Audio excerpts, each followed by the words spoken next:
And that was a good warm-up to an advertisement for the new supplement, Vitamin N for nature.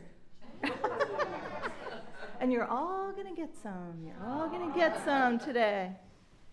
But let's begin with a land acknowledgement. We're really fortunate that the Occaneechi Band of the Saponi Nation actually recently shared an official land acknowledgement that I'd like to share with you. This is on their website, so we're welcome to use it. So they wrote it for people like us to read. I would like to acknowledge that we are on the land of the Eno, Tutelo, Saponi, Occaneechi, and Shikori Native people. We are gathered today on land that was traditionally part of the territory of the Saponi people in the Piedmont of what is now the state of North Carolina. This area is not far from the great trading path, and for those of you into history, that's Route 85, part of Route 85. Used by both the native people of this area and non-native peoples during the early years of contact. The Saponi people, whose descendants include the Occaneechi Band of the Saponi Nation Indian tribe, still thrive and live in this region, officially recognized by the state government of North Carolina. The Occaneechi are connected to this land spiritually and physically. It provided all we needed to sustain our communities. We hunted in the forests, fished in the streams, and grew our crops in the woodland clearings. We picked the wild grapes, gathered the acorns, and harvested the poplar bark to build our homes. We raised our children and protected our families. We are bonded and one with this land yesterday, today, and tomorrow. It flows within our veins. Despite how the landscape has changed, regardless of the concrete, asphalt, and steel that covers it today, it is still our home, and the bones of our ancestors sleep in this part of our Mother Earth. As we come together here, do not forget that our people love this land. Although most of you who live and work on it today have little knowledge of our past and present existence, we did not sell or willingly vacate the land, so it remains in our hearts. As the great Chief Seattle said, every part of the earth is sacred to my people. Every shining pine needle, every sandy shore, every mist in the dark woods, every meadow, every humming insect, all are holy in the memory and experience of my people. This land does not belong to man. We belong to the land. The Occaneechi people, the Yesa, ask that you will keep these thoughts in mind while here in place and treat it with respect, love, and care that our ancestors did, and as we do so today. Our hope is that we all exist and acknowledge this sacred land in a good way. The native peoples of Alamance, Caswell, and Orange counties have spoken. Aho! Aho! Thank you.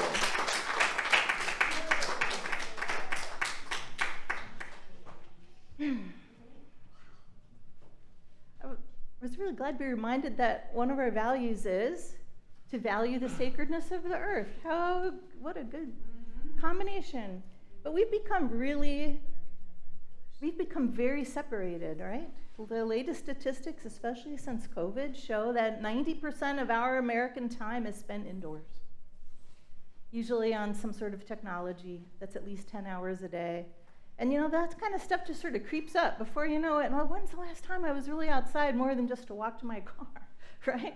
When did I actually spend time out there, substantial time out there? And for kids, this is actually a big problem because the development of our nervous systems and our stress response is greatly influenced by the outdoors in a good way. And the more removed we are as adults and as children, we're kind of missing a piece of us that we co-evolved with. Our bodies, physical and emotional, which has been the topic of Reverend Victoria's series this summer, Body, Mind, and Spirit, when we did the body, and now I think we're in the mind section. That's one reason I sort of picked this. I was like, our bodies are not really complete unless we are connected with all of our relations and our whole environment as one. So that's kind of the theme today for vitamin N. I found it very interesting that we're so removed from nature that doctors around the world, in Finland, in the UK, in New Zealand, and in the US, are actually prescribing people to go outside. Yeah, woohoo! So I made us some prescriptions. I'm going to pass these around. Please take one. I'm just keeping a couple up here. You guys want to pass that back? There's little prescriptions in here. Now, not everybody needs a prescription, but play along, play along. There's actually a national initiative called RX Parks, and you're going to see a prescription like this in there. And there are doctors and other people in the service and helping professions that actually prescribe, take your child to a park 3 times this month and to tune in and tell me what it was like next time we visit, and to adults with obesity and people that are depressed. So I'm going to share with you while you're pulling out your prescription, and everyone is different, and I'm going to ask you to share some of those. I'm going to share some of the benefits. I've been reading a lot about this, and I was like, oh my God, I'm not going to give you a paper. So what I did was but there's so many good things. So I made some leaves with some facts on it that I'll just share with you while you're reading your prescription. First of all, in the UK, they did, from 2009 to 2019, a government study of people in England that go outside. They had 500,000 people respond to one-on-one interviews, not just a survey, but actual interviews over a 10-year period. And their responses, this is a recent information, ended in 2019. So here's some tidbits. Most nature experiences are close to home. This is in England. I think it would be similar here. 44% are less than a mile away from home. Makes sense. You're going outside, you're talking to your neighbors, taking out the garbage, whatever you're doing, going for a little walk. 2 of those experiences, 2 and 3, are within 2 miles. So it's not like you have to always go to the mountains or you have to always go to the beach. It's just what's around you in your daily living, like walking by the garden on the way into this building, and not just going, whoop, I'm late, I gotta go, but actually kind of pausing and noticing. Did anyone get that prescription? I actually put it in. Okay, well, I'll share it with all of you. And for those of you that are online who don't have a paper prescription, here's one. The next time you are walking in and out of any building that has potted plants or even a garden, just stop for a minute and just notice. And that close observation of noticing, maybe even smelling something or touching something, involving your senses, automatically, even if you just do it for a couple minutes, calms your nervous system down. It's amazing. It's not, people actually study this stuff. So being outside improves cognitive ability and concentration. This came from a study about from landscape and urban planning, when they were studying school landscapes and students in those landscapes that were even just looking out at the window. So just looking out the windows here of our beautiful sanctuary is going to have that impact on you. So cognitive ability and concentration. Also, this is great. So this research has been around enough to have systematic reviews, meta-analysis, of multiple studies. And I read an article where they looked at over 500 studies. So this isn't new stuff. This stuff's been going on for a while. So here's something from that research. Being outside reduces the physiological responses to stress and increases fitness. Now, what does that mean, physiological responses to stress? Well, in the Japanese tradition of forest bathing, they actually, before and after their health walks, they test your cortisol level and your blood pressure. And cortisol is down after just a 20-minute walk, and so is your blood pressure. So the more you do that, no drugs, that's vitamin N. That's vitamin N. And here's some more. So this green prescription that I've talked about, it's not just like a joke, it's a real thing. It started in New Zealand in the late 90s. The UK, just most recently, as their COVID response nationally, the UK did a 2-year pilot. The results of that are they're not quite done yet, right? Because they just launched it in 2020. So by the end of this year into next year, we'll see the results. But that's for COVID recovery. And then Finland, who's been doing this for a while, they actually prescribe a dose of nature, and all of you have a dosage on your prescription, a dose of nature of 5 hours a month. And this is part of their public health program as a nation. Going outside improves your mood and your sense of happiness. And last but not least, people who visited several times a week, this is from that UK England study, rather, it's called Natural England. People who visited several times a week have the greatest life satisfaction, more self-worth, more happiness, and less anxiety. So those are the benefits of vitamin N. But I would love to hear what some of your prescriptions are. And for those that are joining us online and for the recording, we don't have a portable mic, so I'll just kind of summarize what you say. Well, who would like to share what they have? Susie. Take a child on a track trail adventure. Go to kidsinparks.com, kidsinparks.com. That's perfect for your grandkids, right? So it turns out if you go to, what's the web address again? Let me see exactly. It is Kids Hikes? kidsinparks.com. kidsinparks.com. There's a national program with the national parks, and there are local foundations that fund trail activities. So there are some right here in Raleigh. I didn't see any in Chapel Hill yet, but it's fun. It's like there's treasure hunts, there's hide and seek. There's like different games and activities you can do as part of walking the trails, and they're called Trax trails. And they have like a brochure, and Trax is a dog, he's the mascot of the program. I'm looking forward I didn't even know this existed, so I'm looking forward to actually walking one of those. So who else would like to share? Okay, this is belly hike. Tim, you got the belly hike prescription. All right, what's a belly hike? I suppose I attracted it.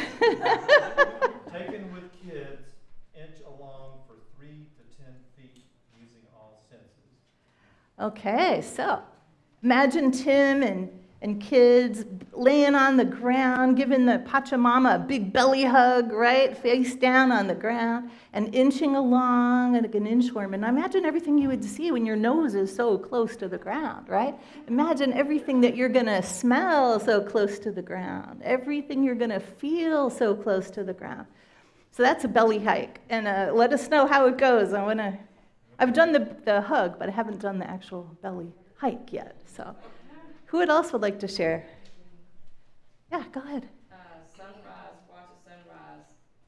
Maybe take him with a chair blanket and Warm beverage. beverage. Sorry. People say, your writing is so bad. I said, yeah, I always wanted to be a doctor. So,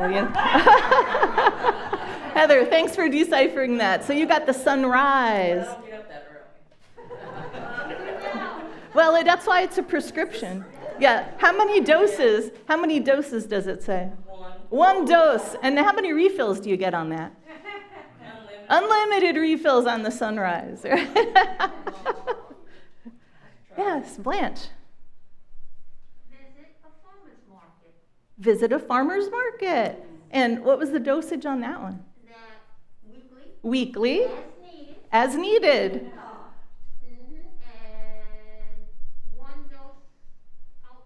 One dose outdoors, weekly, as needed, going to the farmer's market.